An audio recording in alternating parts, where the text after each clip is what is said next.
This post is deserving of an underground video, okay? I like the audio quality. I know it's not the best, but shit, what, you want me to do a little dance for you? Alright, I'll do a little dance. Are you? So, what I want to talk about, I want to get into this argument, but first I want to kind of play around a little bit.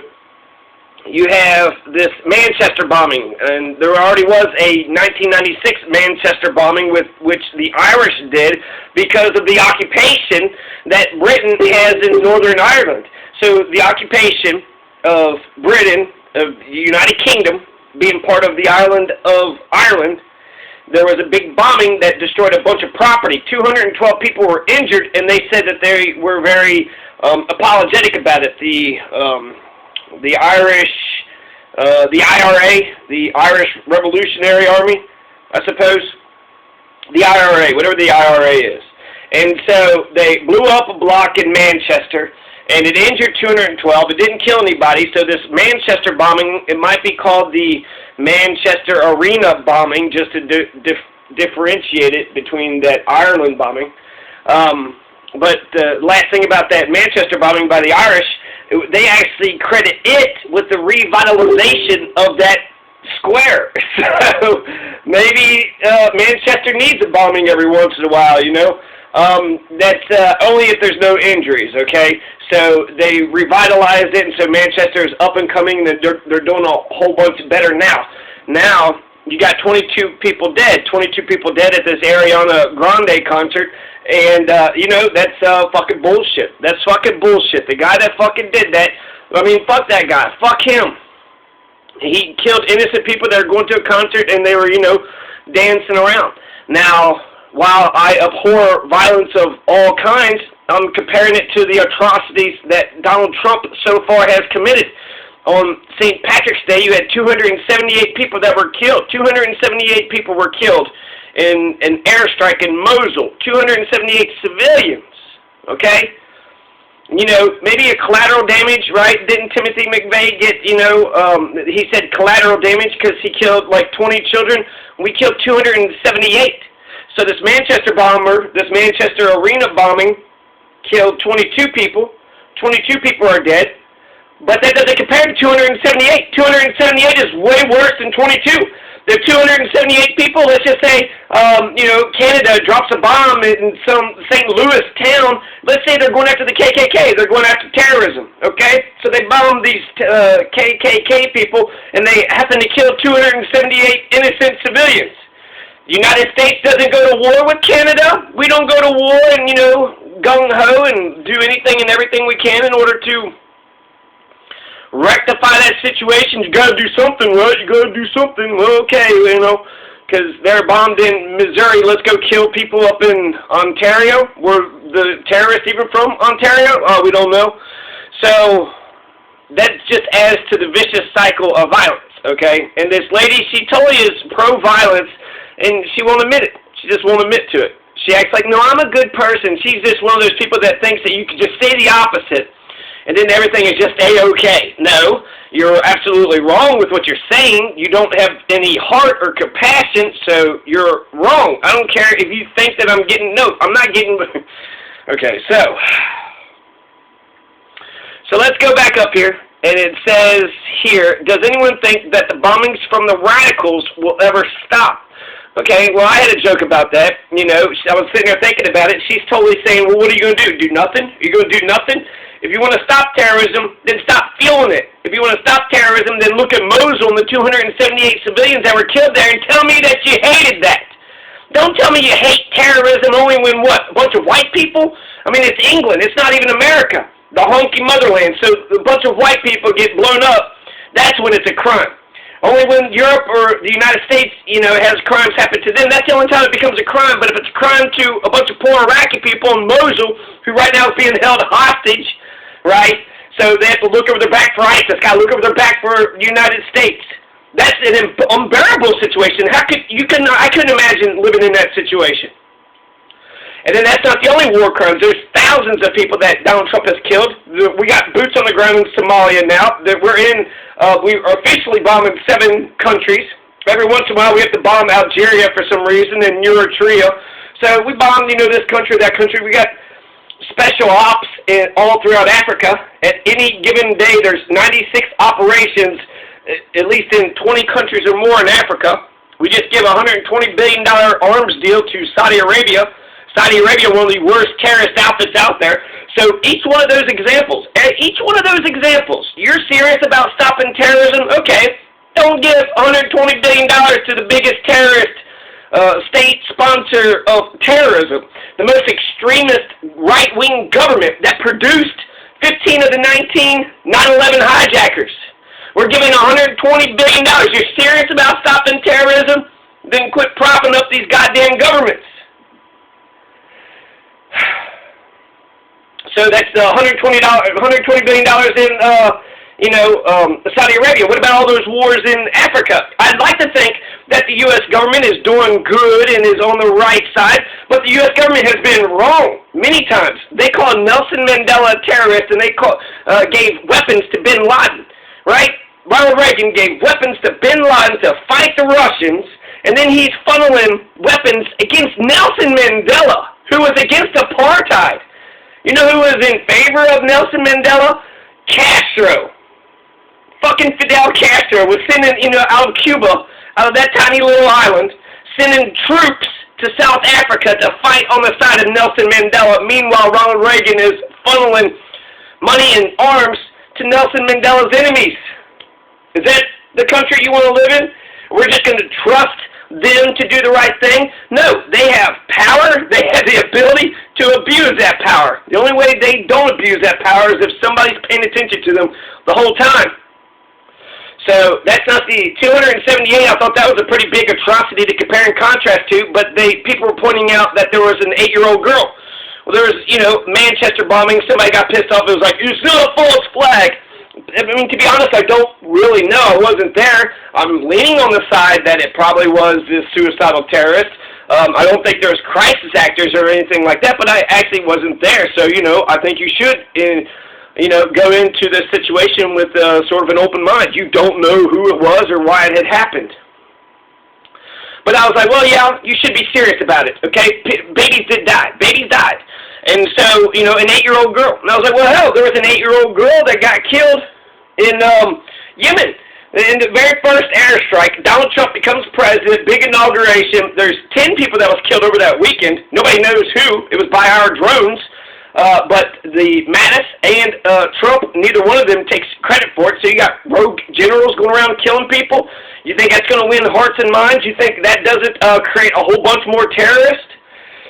So for every innocent person you kill, they're going to have a brother, a mother, a father, a sister. They're going to have people that's going to want to, stand up for them and say what, that happened was bullshit. So not winning hearts and minds is a big loss for our side, but creating more terrorists, we're giving money to our government to create more terrorists. I thought the war on terror was supposed to stop terrorism, but we're spreading it.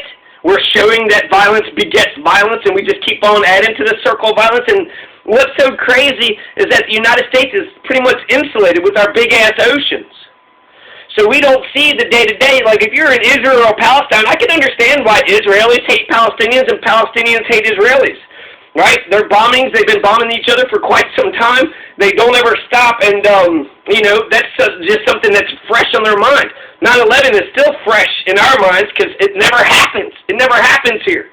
So 16 years ago, 9/11 happened, and it was a horrible, atrocious crime. But now you have Nigel Farage who's trying to take the dead of 22 people. The elections have been canceled, and he's trying to increase the militarism. And then you have, so the Post starts out. I had a joke. One of the jokes was,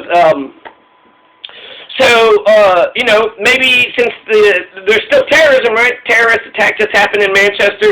So then maybe we need to do another limitless war on terror. Maybe if we have 2 wars on terror, maybe that's what we need. Let's get another war on terror going, and then that'll stop the terrorism. It's almost like the war on drugs. Has the war on drugs stopped the drugs? We've been doing it for about 50 or 60 years, and the drugs are still all around. The drugs have won, and the drugs are going to continue to win. For one thing, they're inanimate objects. And for the other thing, America has a huge, insatiable appetite for drugs. So you haven't beat the war on drugs. You're not going to beat them unless you just throw every person in prison, right? I guess if you just throw every person in prison and just, pay for their health care and well-being, I guess you could just kill them all too, right? There's another way to end the war on drugs, to be successful with the war on drugs. Just decimate your population. They're not using drugs anymore, right? So I just wanted to point out, the compare and contrast. She says, does anyone think that the bombings from the radicals will ever stop? And then I come down here to Lise G. Rosenfeld. No, these people will continue to threaten our existence. We can't let them win in scaring us, so we stop doing things. We must accept the precautions taken, even if it's an inconvenience. So what is she accepting? She's saying TSA screening. She's saying the Patriot Act. She's saying that they can, continue to infringe upon our freedoms. Don't the terrorists win when the freedoms are taken away? The terrorists have changed our lives. And instead of actually, if we're serious about stopping terrorism, if Lise G. Rosenfeld was serious about it, then she would say that, with equal veracity, the shit that happened in Manchester is bullshit. It's bullshit. Period. There's no exceptions to it. The guy was radicalized. He was a Briton. He grew up in England. And then after the overthrow of Libya, his parents actually goes back to live in Libya. His parents were Libyan immigrants. But he was a Englishman, born in Britain. So he's a Briton, born and raised. So, what's wrong with the British culture? There's another joke I had. Well, since, who's harboring these terrorists? Oh, yeah, even that al-Baghdadi guy, that ISIS leader came out of Britain. Britain, what the fuck are you doing? Why are you creating so many terrorists? We need to invade Britain. We need to show Britain what's up again because they keep creating all these goddamn terrorists. We got to do something, right? We got to go after those who financed it. We got to go after whoever supported it because he's dead. What can you do at this point? The guy kills 22 people. He's dead. So whatever he believed in, he thought that it was important enough to die for. But how can you, punish anybody with that situation? Yeah, I guess you can. Where did he get his weapons from? Who radicalized him? Who supported him? What country is he living in? Is the government giving them a safe haven? Yeah, you can do all those things. But there was a murder. Candace Hiltz was killed over in Fremont County. And that's a death. That's a child. She's 17 years old, murdered. But it possibly is one of the police. So, is there, do we invade the country? Do we look at the finances? Do we try to find out where these terrorists who go around killing our, 17-year-old girls? Do we go after the murderers here in America like we would go after terrorists? Terrorists, we're ready to invade a whole other fucking country. But when one of our own gets killed, we're not ready to invade nobody? Maybe we're not ready to invade anybody. Maybe it's our fucking government just dragging us by the nose, and they're the ones who want to invade and perpetuate this bullshit. War is a continuing crisis. That's the story. To have a continuing story is good for the news business, and it's good for the arms industry, and it's good for, the morale of the country. You're fighting the bad guys. So, immediately by her, things, no, these people will continue to threaten our existence, and that's not the thing okay, so Thomas Ritchie says, when the United States stops bombing. So there is something to that. There absolutely is something to that. If you're going to sit there and allow American troops to kill 278 people in Mosul on St. Patrick's Day of this year, not 2 months ago, first of all, ask yourself, how come you don't know that? How come you don't know that 278 people were killed in Mosul? If you're not paying attention, well, we're going to be the internet generation that dies of ignorance. Because we had no curiosity. We didn't want to Google and just try to find out what the hell, our military is doing in our name. And the media. The media is not telling anybody what's going on. And I would say the public education system has something to do with it too. But ask yourself, why don't you know about it? Right? If you saw the bombing in Mosul, hell, you might turn against the war. We don't want that. So we got to sit there and take all these terrorist attacks and blow them up. And then somebody did mention about the right-wing, they said that there have been false flag staged attacks where the right wing makes it look like it's the terrorists, but really it was them. So to assume that, we've had the Spanish-American War, we had the Mexican-American War, we had Vietnam, the Gulf of Tonkin, that was all based on bullshit, bullshit, bullshit. These are major wars that the United States were engaged in. The Spanish-American War turned us into an empire. The Mexican-American War had us steal most of Mexico's land, which they're still pissed off about it today. And we started that fight. In fact, you had Lincoln who wanted to do the point amendment, where he wanted to know the exact point, or the spot amendments. What was the exact spot, James K. Polk, that you say the troops were at, that they got fired upon? Because I think they were over in the wrong territory. They weren't in their own land. They weren't in their own country. So and then there was Operation Northwoods, and there was a plan it was rejected by JFK, but it was, I think, a CIA plan where they had plotted to blow up Miami and then blame it on Cuba to give them a pretense to invade Cuba. So we've already done that with the USS Maine exploding. We blamed it on the Spanish and used that as a pretext to invade. The spot amendments, we invaded Mexico, said that they were shooting at us. Then that got us into a war. The weapons of mass destruction, right? 9/11 attacked us. Al-Qaeda attacked us. Saudi Arabia attacked us. If you wanted to give it a sign of the country, 15 of the 19 came out of Saudi Arabia. So Saudi Arabian terrorists, Saudi Arabian citizens attack us. And we attack Iraq because of weapons of mass destruction.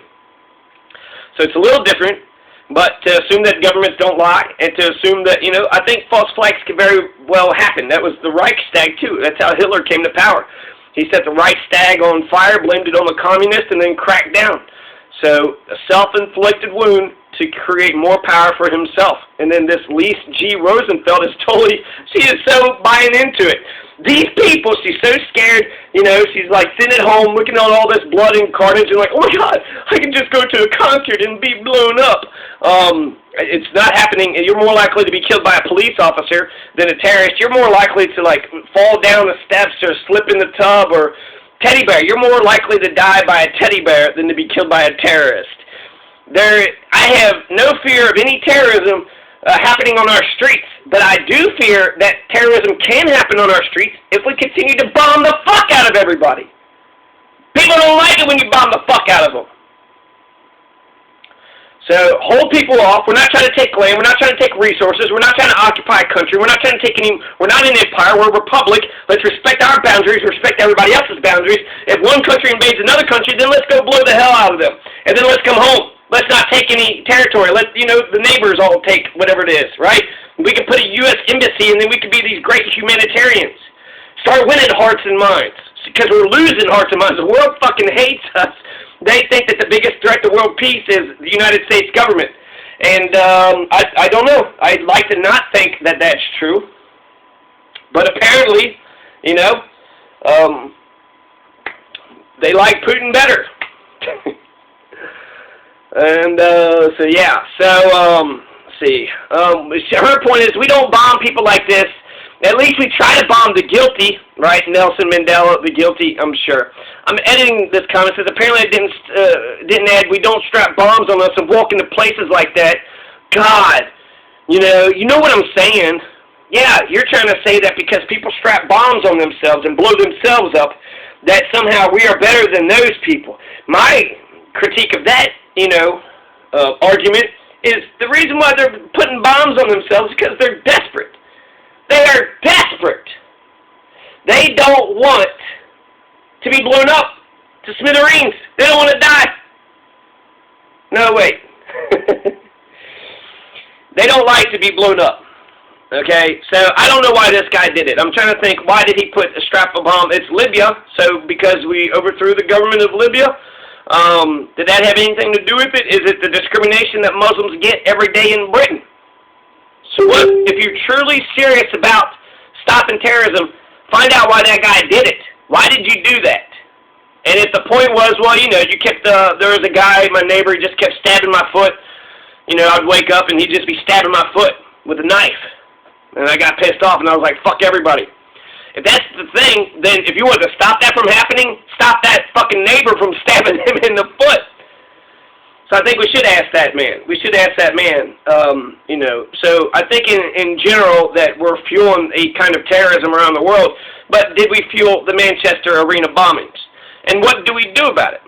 What do we do about it? I mean, I guess it's just like any other question out there, right? What do we do about child abuse? How do we stop child abuse? You hear about someone stopping child abuse, well, what are you going to do about it? You going to do nothing? Well, you got to do something, right? You just want kids to get beaten up all the time? Well, you got to do something about it. So, what do you do? The guy's already dead, so I don't feel like you could really punish much of anybody. You can check out his finances and see who radicalized him. ISIS is taking credit for it. I don't put any stock into that. They took credit for Orlando, but that guy was an American who just, just was pissed off about all the Muslim attacks. So he, said that he pledged allegiance to ISIS or what have you, but it wasn't like he was trained by ISIS. It wasn't like ISIS says, here's your marching orders. It's just a fucking guy that went nuts. And you can't really do much about that. What you can do, if it's about Libya, I think let's find out the motives. Let's find out the motives, I guess, before we go on with what can we do to stop Manchester bombings, those happening again. But when she says those people are like this, and then she's saying that they strap their bombs on, they're desperate. They're desperate, and desperate, powerless people do desperate shit. So just because you can't, sit in your comfortable little home and push a button and a drone goes over there and blows up a bunch of children, it's okay for Lise G. Rosenfeld. She's okay with that. She is A-okay with sitting in her comfortable little chair and the U.S. government blowing and killing a bunch of babies in Iraq or Mosul or Yemen. She don't give a fuck. The brown countries, not Europe. Don't do it in Europe. But you can blow up the brown countries, and as long as the media doesn't report about it, she doesn't hear about it, she don't think it's a problem. She thinks it's A-okay. We're going after the bad guys, and then therefore, the ones that were killed just happen to be in the way. Sometimes you're going to have, collateral damage, They were using the kids to hide behind the kids, It's their fault. Naked aggression. You cannot continue to kill people and then, plead that you're the victim. So, yeah, I mentioned a whole bunch of things. The Yemen strikes, the shadow war in Africa. So if we happen to kill some good guys in Africa and it turns against the United States, I'm just saying that I want to know what the fuck the CIA is up to. I want to know what the military-industrial complex is up to. Give me updates on every single fucking operation. Justify to me why the fuck we're doing this shit. You're killing all these people in my name. You're doing this. This is my government, and you're doing this in my name. The rest of the world are saying, oh, here are the Americans. Well, no, this American's, right here in this fucking house. So I'm not killing you. I am very much, speaking out against it. I'm not stopping it. So, you might be able to criticize me for that. I'm trying to. I think that reform and there's peaceful ways to change the system. Pay attention to those who are for war, speak out against them. Those who are against it, support them. So that's how you stop terrorism in general. So, yeah, she just got me worked up a little bit here. So I don't think we need another war on terror. I don't think Chris Hedges had a Death of the Republic article here. So, 22-year-old Salman Ramadan Abedi, the Manchester suicide bomber, was born in Manchester in 1994. So he's young. He's 22 years old. To a family of immigrants from Libya. His parents moved to Libya. So I don't know what this British-born citizen, I don't know what his problem was. So, I asked how much worse is Pence. People are against impeaching Trump, even though Trump is the one that's in a hold of the military-industrial establishment. It'll take a year or two to finally impeach Trump. It'll be embarrassing for them. The Republicans will have to decide between Pence and Trump, and they'll just rip them in two. Pence won't have but 2 years to finish his domestic policies. He won't have time. This is Mitch McConnell 101. We're going to make sure Barack Obama's a one-term president. Those who love Trump, no, don't stop Trump from being president. What about Pence? Pence. Yeah, I guess if I could just say, okay, Trump, you're out, Pence, you're in. That's ultimately what I want to happen. But not because I want Pence. Pence is going to get in there, and he's going to try to do the same shit, and then he's going to get booted out, and he won't have time. But it's not going to be that quick. It's not going to be that easy. There's this whole, it's a campaign. It's going to be a campaign. So it's going to be like, hey, we're going to impeach him, going to work on impeachment, going to get the impeachment. What are we doing today? Going to get impeachment. Jennifer Haville is not a real person. Just a FYI for the whole world out there. If God is against homosexuality, does he punish the giver or the receiver? Have you ever wondered why you need to pay someone to worship an entity in the sky? I have. Is Trump still president? Asked Piglet. Yes, said Pooh. Fuck, said Piglet. If the earth was flat, cats would have pushed everything off of it by now. Is this still going on? Still got another 5 minutes. Okay, good. I got one guy saying, war is just socialized aggression. I'm like, that might be true. But it's weird. Socialism is a cuss word. Don't you dare say socialism. Don't you dare say communism in America. But you can say war on drugs, war on terror, war on this, war on that, war on everything. War is okay. Well, war kills people, and socialism saves them, so it's totally backwards. You're allowed to talk about death. You just can't talk about life. That's a little fucked up. That is fucked up. Okay. So, Lee G. Rosenfeld, well, we don't do this. We don't strap bombs on ourselves because you're rich and you're privileged and you let your politicians blow and kill people up with fancy bombs. So, if you get murdered by fancy bombs with good, prime equipment with drones to Lisa G. Rosenfeld, that's okay. That's an acceptable way to murder people. But you can't, don't put your bomb on yourself and go kill people. What kind of animal are you? You're a desperate animal. Imagine that. I don't know if you watched Independence Day, but it was a suicide bomber that saved the entire human race, right? All the force fields were down, and then that guy flew the plane into that thing. He saved all of humanity. So why did he kill himself, to kill all those aliens? Oh, to save everybody. What if that's the exact same mentality? At least that's what he thinks. So you're going to try to tell me that we're doing good? You need to prove to me that we're doing good. I think that when it's like the cops. When the cops go around harassing people, they set the example. And so if the United States is going around just bombing people and then not asking questions later, Saudi Arabia, you know who the terrorists are in Saudi Arabia? The ones who question the king, the ones who protest, the ones the women who don't wear their headscarves, their burqas.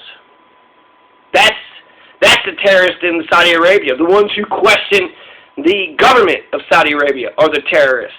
And during the American Revolution, the Americans would have been the terrorists, right? The British are in control. This is a British island. These are British colonies. And how dare you try to say you own yourself? You don't own yourself. This isn't your nation. You're British. So that means the Americans would have been terrorists. So I think we need to define terrorism I think the song Bombs Over Baghdad by Outkast, he said he was in Germany. I think he was in Europe somewhere, and he overheard it on the TV, Bombs Over Baghdad, and he thought it would have been a good hook. And then when he had heard that the troops were listening to it and giving them comfort, he was like, oh, I'm very, I'm flattered, I'm glad for that. So it wasn't an anti-war song. It wasn't like, Bruce Springsteen's Born in the USA. Born down in a dead man's town. Okay. Which a lot of people say, Born in the USA, but it's very much an anti-war song. So a lot of Republicans use, Bruce Springsteen's Born in the USA as a sort of patriotic song when it's very much a lefty song. It's for the liberals. And then the other song, Bombs Over Baghdad, my point with that, if the troops take comfort in it, that's okay, but it wasn't an anti-war song. So he had heard Bombs Over Baghdad in the early 2000s before Bush invaded Iraq. Well, that's because Bill Clinton was bombing Iraq for about 5 years and bombed him in 93, bombed him in 91. So, he had been bombing him 5 years straight, but also these other times, too, bombs over Baghdad because Bill Clinton, the Democrat, was dropping bombs over Baghdad. And so that gives me the impression that, there was 300 people killed over 5 years. So instead of actually dropping bombs to, kill people, maybe the point of Bill Clinton was to drop bombs to scare the shit out of them. Just dropping bombs literally over Baghdad, like fireworks. Look at those fireworks. But the point of the fireworks over Baghdad is to terrorize them, to terrorize the shit out of them. One day, one of these bombs might actually drop into your city. That's terrorizing. That's terrorism. Right? To terrorize. Isn't that what terrorism is? To terrorize. So, unfortunately, I think terrorism means the weapon of the poor, the low-intensity warfare. So high-intensity warfare is okay, but if you have low-intensity